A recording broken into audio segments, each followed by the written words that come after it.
Hello friends, मैं पूजा स्वागत करती हूँ आप सभी का हमारे YouTube channel philosophy study circle के आज के इस क्लास में। आज के क्लास में हम जिस विषय पे चर्चा करने जा रहे हैं वो विषय है कर्म का सिद्धांत। ये टॉपिक ना सिर्फ यूजी और पीजी के स्टूडेंट्स के लिए बल्कि नेट, जेआरएफ तथा अन्य प्रतियोगी परीक्षाओं की तैयारी कर रहे स्टूडेंट्स के लिए बहुत ही महत्वपूर्ण है और आप सभी लोग इस वीडियो का लाभ ले सकते हो।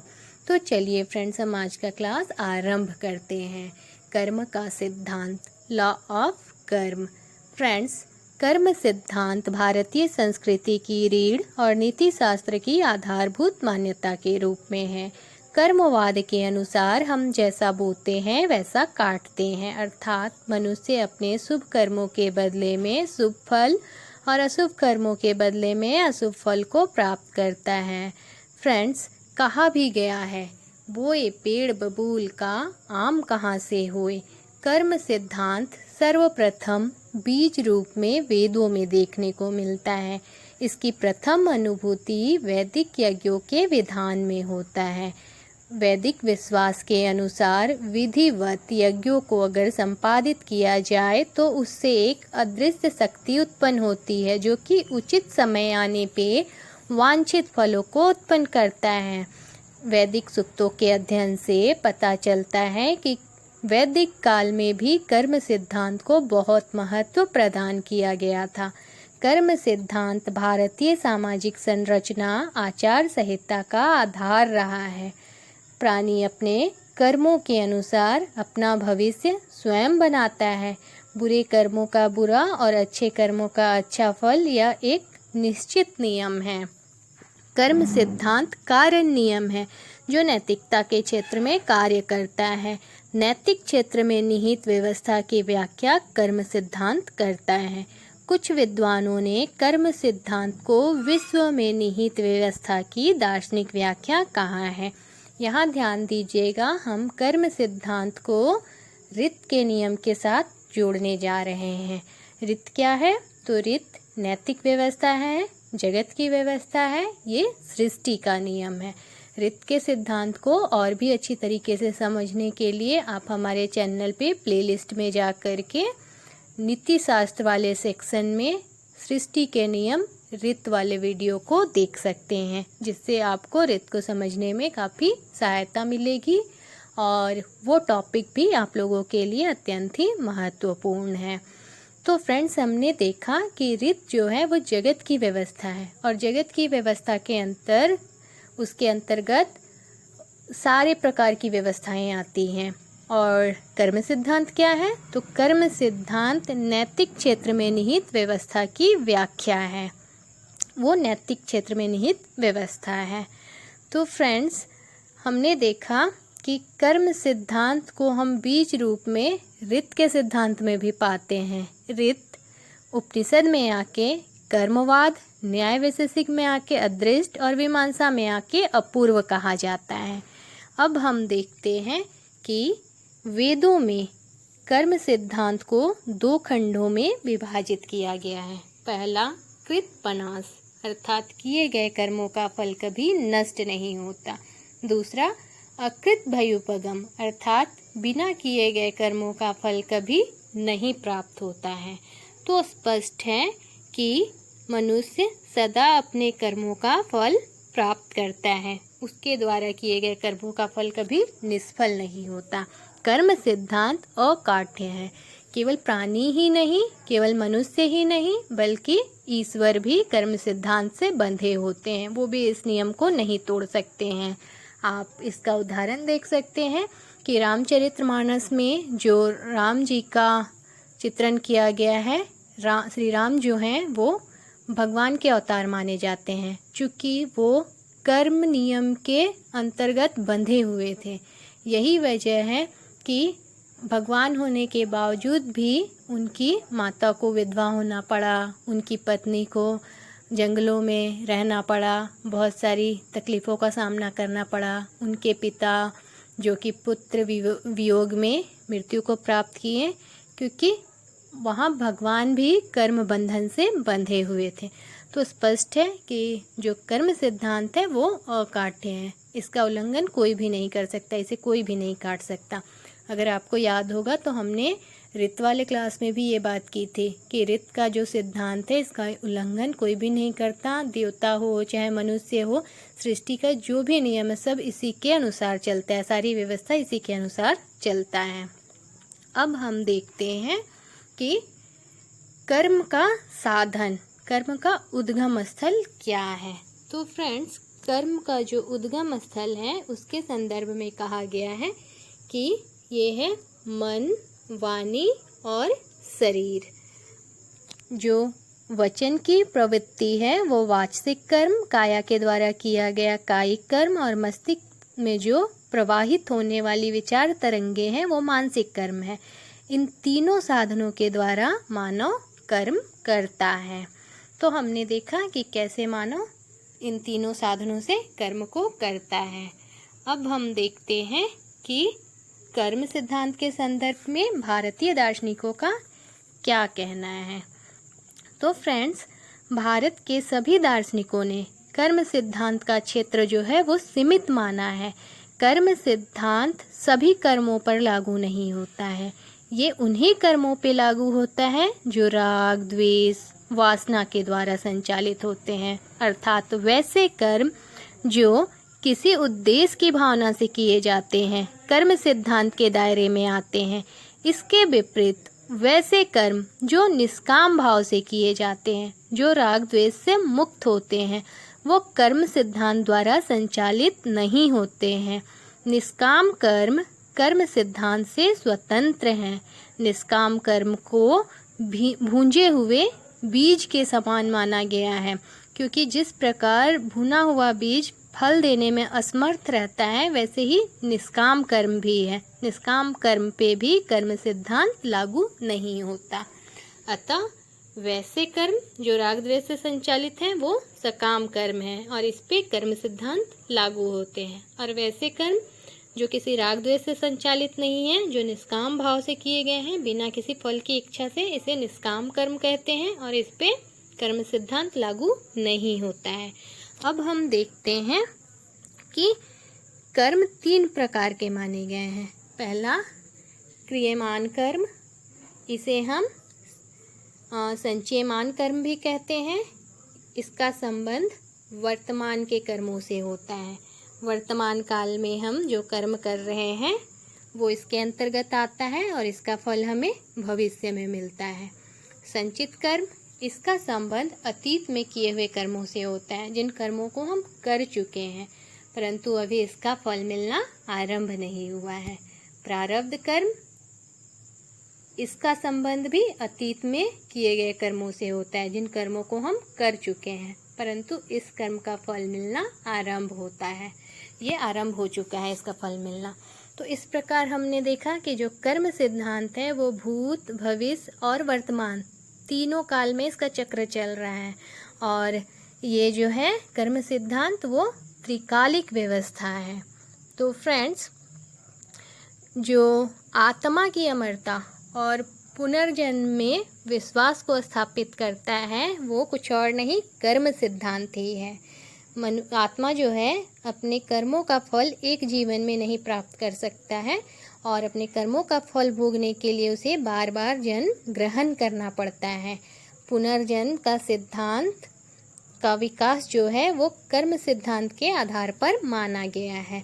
शतपथ ब्राह्मण में देखा जा सकता है कि यहाँ कहा गया है कि मनुष्य जो है कर्म विपाक के अनुसार जन्म के बाद मृत्यु, मृत्यु के बाद जन्म जो है ग्रहण करता है, और मनुष्य के द्वारा किए गए जो शुभ अशुभ कर्म हैं उनका फल कभी नष्ट नहीं होता है।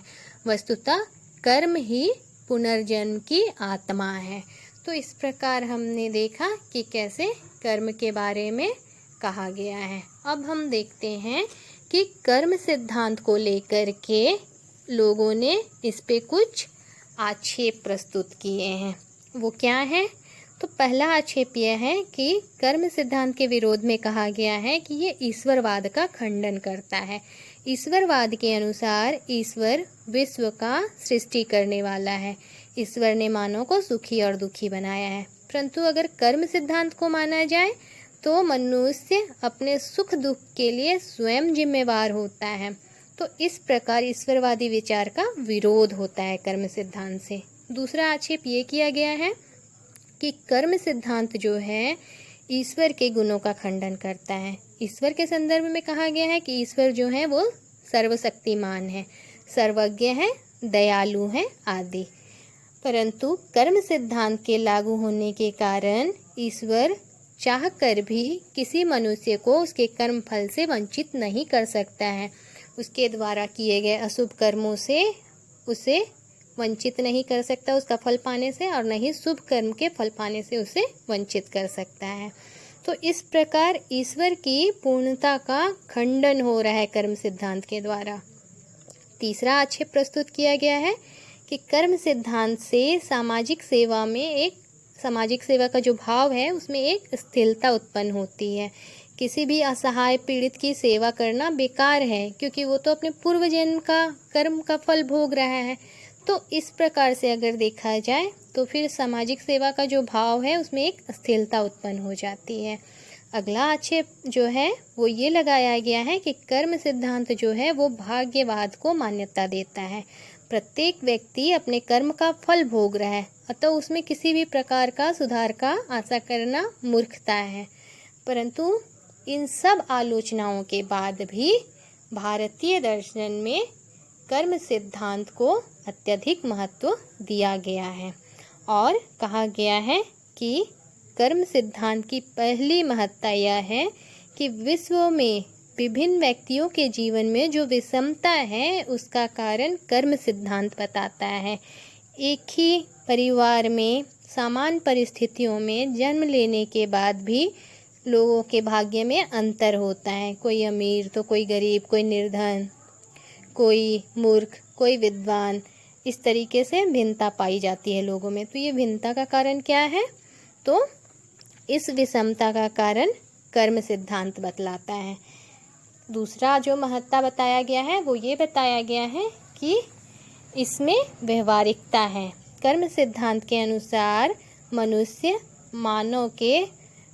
कर्म सिद्धांत के अनुसार मानव के जो शुभ कर्म है उसका शुभ फल और जो अशुभ कर्म है उसका अशुभ फल प्राप्त होता है। तो ये सोच के कि हमारे अशुभ कर्मों से अशुभ फल की प्राप्ति होगी, मानव अशुभ कर्मों से बचता है और वो शुभ कर्म करने की ओर प्रवृत्त होता है।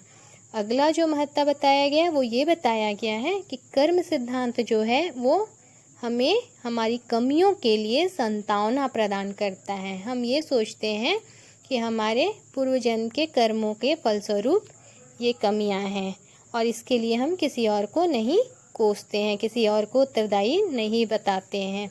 और कर्म सिद्धांत की जो अंतिम विशेषता बताई गई है वो ये है कि ये मानव में आशा का संचार करता है।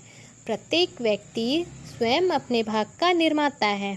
वर्तमान जीवन में शुभ कर्म करके वो अपने भावी जीवन को सुनहरा बना सकता है। इस प्रकार के विचार से मानव में आशा का संचार होता है। इस प्रकार हमने कर्म सिद्धांत को देखा। अब हम कुछ महत्वपूर्ण बिंदुओं पे चर्चा करेंगे जो आपके लिए उपयोगी है। देखिए किस प्रकार से क्वेश्चन आपके पास आएगा। जैसे संचित, प्रारब्ध और क्रियमान कर्मफल का विभाजन किसने प्रस्तुत किया है? यूनानी चिंतन, हिंदू चिंतन, ब्रिटिश या मुस्लिम? तो ये हिंदू चिंतन आएगा।